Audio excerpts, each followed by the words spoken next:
Improvising is so much fun. It's impressive. It helps you to write songs. It helps you to express yourself. And I've got a great improvisational sort of template for you to use in this lesson that will not only help you to make extremely hauntingly beautiful sounds on the piano, but it's also going to help you to develop your hand independence and to become familiar with a minor scale that perhaps you have never played before, because it's a little bit challenging. So it's going to sound like this. I'm going to show you the end result first.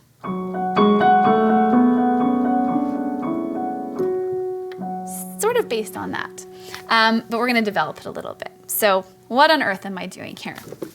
I'm sort of flipping the script and I'm playing the scale with my left hand while my right hand accompanies. So the scale I'm using is the F sharp minor scale. So we've got F sharp, and I use my 3, G sharp, A, and then you can use your 4 on the B, and then we've got C sharp, D, E, and F sharp. So that's sort of our color palette, so to speak. And with my left hand, I'm just gonna play this rocking fifth based on F. This is not my left hand. With my right hand, I'm gonna play this rocking fifth based on F sharp. So that's all that is. It's an F sharp chord, sorry, minor, without the middle. And then I'm just gonna play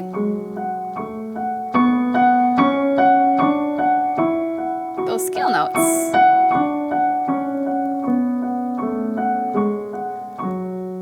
So that's simple.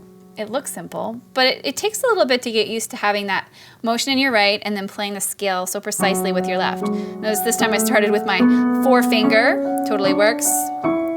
Change the finger up every time. But then you might want to get creative, so this is where you get to sort of explore a little bit. Maybe just play those first 5 notes. Add the root on top. Top 4 notes, back to the bottom.